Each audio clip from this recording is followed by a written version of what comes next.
Iarabantsika rehetra indray tonga soa ato anatin'ny fandarana Orange Sport amin'izao volana vaovao be izao, volana vaovao be kanefa vaovao izay nanamarika ny volana ambony iny no hoentina amintsika ato anatin'ity fandarana ity. Mialoha ny idirantsika amin'ny lohahevitra rehetrarehetra dia tiako mampatsiahy anareo fa misy ny tolotra atao hoe foot 360 792 nampidirinareo. Izany hoe ao zany ny ahafahanareo mahazo vaovao rehetrarehetra mialoha ao aorianan'ny lalao ihany koa lalao any ivelany avy eto an-toerana misy ny portrait izy io dia 250 ariary na 500 ariary dia ahafahanao mahazo azy raha toa ka tsy manana connexion zany ianao ka dia mandraisa toerana dia mipetraha fa hoatombontsika ny lanonana. Maromaro zavatra anseho nandritra izay volana novambra izay raha tsy te fotsiny ohatra hoe Monsieur Nicolas Dupuis izay mpanazatra ny ekipa nationale malagasy tamin'izany fotoanandro dia nisy ny fihaonana kely tamin'ny mpanao gazety izay nentiny fanazavana momba an'izay hoe safidy ho any amin'ny Sud Soudan izay inona hoy nareo ny antony tsotra be misy ny zavatra ataony eto Madagasikara amin'izao fotoana izao mitetika asa anatin'ny baolina kitra moa zany mazava ho azy ka nametraka izy hoe alao mba afaka mivezivezy na dia any Sud Soudan raha ny toeram-piasany sy ny ekipa hoetiny dia alao zaho izy mba hivezivezy kely eto Madagasikara afaka manohy ny tetikasa rehetra eto Madagasikara amin'izay baolina kitra izay dia nanaiky moa fédération tany toerana omentsika amin'ny bon chance aloha zany Monsieur Nicolas Dupuis anatin'izay rehetrarehetra izay fa izay ny fanazavana nentiny tao amin'iny resaka Sud Soudan sy Nicolas Dupuis iny. Nisy ihany koa ny fitetezana ny Europa nataony coach Roa tamin'ny volana novambra iny mialoha n'ilay lalao voalohany sy andro faharoa amin'ny fifantsanana ny mondial 2026 ny tanjona dia ny afana isotomana mpilalao mpila ravinahitra ny ivelany any izay entina andrafetana ny ekipa nationale malagasy nioto vokatra satria nanaiky ohatra ry Demoléon Louis Clément Couturier Kady Warren lalao vaovao be mbola tseno ny eto toerana ny voalohan'ny volana novambra moa dia efa namoaka lisitra ihany koa ny alina ny pejin'ny fédération sy roro moa zany mazava ho azy dia nahitana an'ireo mpilalao reto ao anatin'ny tao ary nisy ihany koa fiverenana mpilalao tsy napozina toa andry Thomas Fontaine Njiva ary Mathias ary nomena izay nomena moa raha tsy ahirina dia tao amin'ny Skadji latsaky ny 13 taona tao. Ankoatr'izay dia nisy ihany koa ny mpilalao enina izay avy eto toerana dia Tsirikely Tendry Nina Lalaina Dadafara Rado ary nisy ny ataontsika hoe lista additive satria nisy ny tsy afaka tampoka Nina ohatra naratra tampoka tamin'ny ora farany dia solonany Yalany Narakoto Vaza mpiandry Satikazo teo ihany koa ny faorina izay nidona tamin'ny Dadafara izay ho resantsika kelikely eo avy eo solonany Tony Randriamanampisoa amin'ny LGK Plus moa zany izy. Ny talata fafito volana novambra indray dia nanao ny fivoriana voalohany ny rana zareo tao amin'ny fédération ny baolina kitra izay fivoriana izay moa natao dia mba ahafahana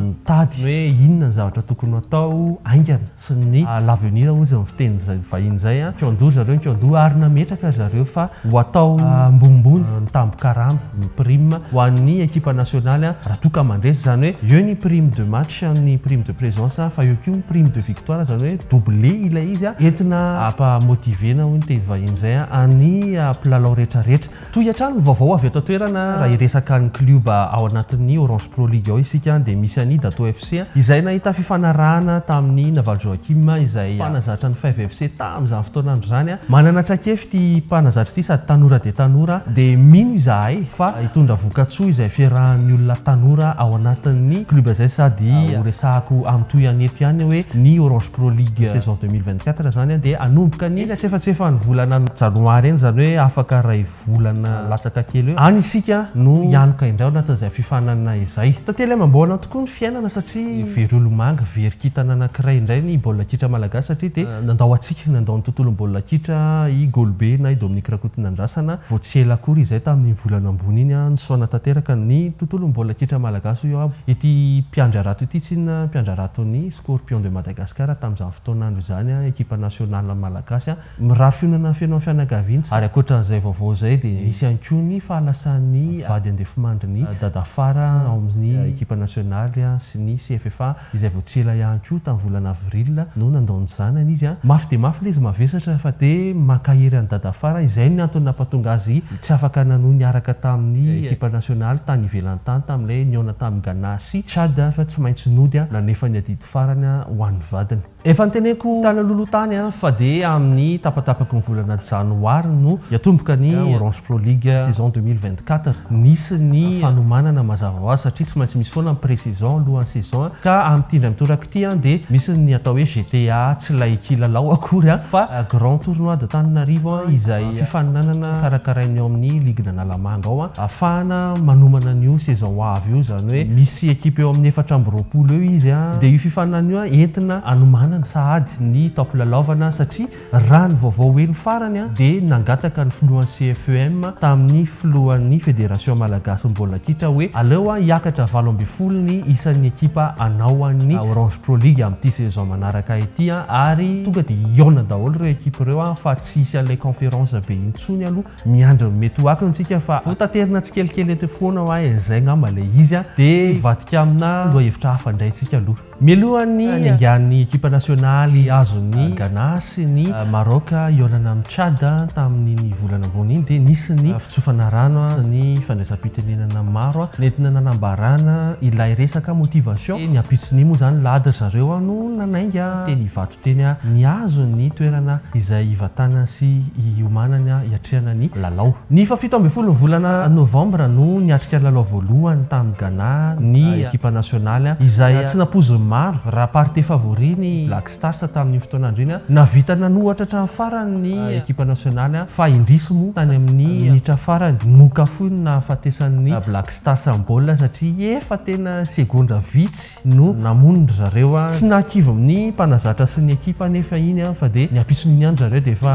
nanao fanomanantena ho an'ny lalao manaraka ary toa dia nanarina zavatra tsy nety rehetrarehetra hoe inona ny tsy mety inona ny tsy ampy inona ny arenina sy ny tariny ka ny 20 volana novambra niatrika ny Tchad isika nahita baolina telo be zao nahatonga antsika eo amin'ny larana fahatelo sahady amin'izao aloha ny Komoro no larana voalohany ny Maliana ny larana faharoa ary isika larana fahatelo mavelom-panantenana ilay izy satria raha tsaivina dia ray no miakatra d'office ao anatin'ny fifanitsanana io fa mialohan'izay nefa nisy ny resaka nafalin'ny olona indrindrandrindra ny prestation ny Eladaria izay isaky ny niditra dia mavelom-panantenana ny rehetrarehetra zandry kely Eladaria ihany koa ny Joker de Luxe hoy ny mpanaraka baolina kitra eo amin'ny tambazotra mino isika fa amin'ny volana marsa izay efa nitenen'ny fédération hoe hiezaka aka ekipa any ivelany anao match amical amintsika dia mino isika fa dia io ty hatrany izay vokatra sy fikarohana izay entina ampandrosoana ny ekipa nasional ary ny fotoana manaraka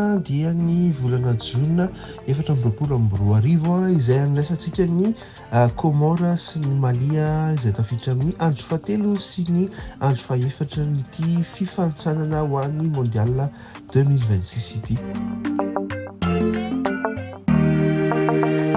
ena re hitsombadika kely ho any ivelany any indray sika aloha ny anomboantsika anazy aloha dia ny mondial U17 natao tany Indonésie tany dia nisy malagasy mpitsara baolina kitra anisany nandray anjara tao mpitsara mpanampy izy ny tena marina idimbinaina tsisy tsy malala azy afa koa mahita malagasy ohatrareny satria mba reharehan'ny firenena ihany ko hoe mba nisy malagasy antokana nandray anjara tamin'izany mondial zany anatin'ny fitsarana ao anatin'izay vaovao any ivelan'izay hatrany ivadika kely ao amin'ny Ligue 1 Uber Eats fao isika resaka kely andrala parisianina satria ela fa tafarina ihany zareo satria 6 match 6 victoire izy amin'izao fotoana izao raha lalao farany tamin'ny andro fahatelo ambin'ny folo ny onany tamin'ny AS Monaco zay moa zany no anisan'ny lalao goavana ny andry anazy dia vitandry zareo no nanarina satria dia larana voalohany hatrany izy amin'izao fotoana izao rehefa nandresy 2-2 any Monaco ao anatin'izay Ligue 1 Uber Eats zay hatrany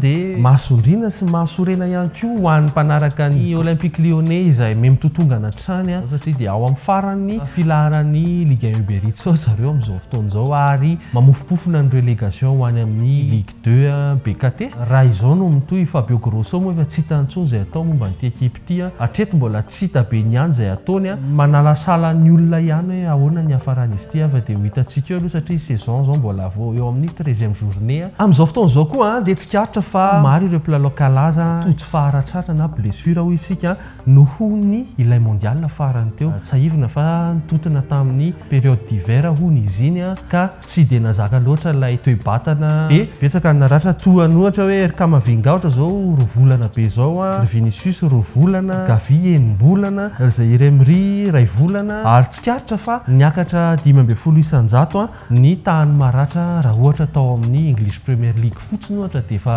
ngeza ihany zany 5 isanjato zany akoatran'izay a fantatra ihany koa fa amin'ny tampolalovana manaraka io zany hoe miaraka amin'ny Orange Pro League eto toerana de hiakatra valony lalao ao anatin'ny isam-bolana zany hoe le phase de groupe amin'ny Ligue des Champions fa tsy hoenina intsony zany hoe hitombo zany nisan'ny ekipa andray anjara afaka hanao an'io Champions League io amin'ny saison manaraka za moa natao de mba ahafahana mahazo recette bebe kokoa hoy ny UEFA misy ihany koa nangataka hoe foany mivara fa de ho hitantsika daholo nytoy an'izay rehetrarehetra zay entina amaranako an'ny vaovao afany ivelany ary teneniko anareo hoe ekipa efatra eo ngamba sisa no mbola tsy nahazo ilay tapakila anaovana ny round of 16 izy ny filazy zay dingana manaraka moa zany tena marina ny huitième de finale raha hotononiko anareo izy avy aloha zany efa tafakatra misy ny Arsenal, Atlético de Madrid, Barcelone, Bayern de Munich, Borussia Dortmund, Inter de Milan, Lazio de Rome, RB Leipzig, Manchester City, PSV Eindhoven, Real Madrid, Real Sociedad. Niambony zany anakefatra mbola tsy fantatra aloha hoe izy ary misy ekipa endrasanareo hoe why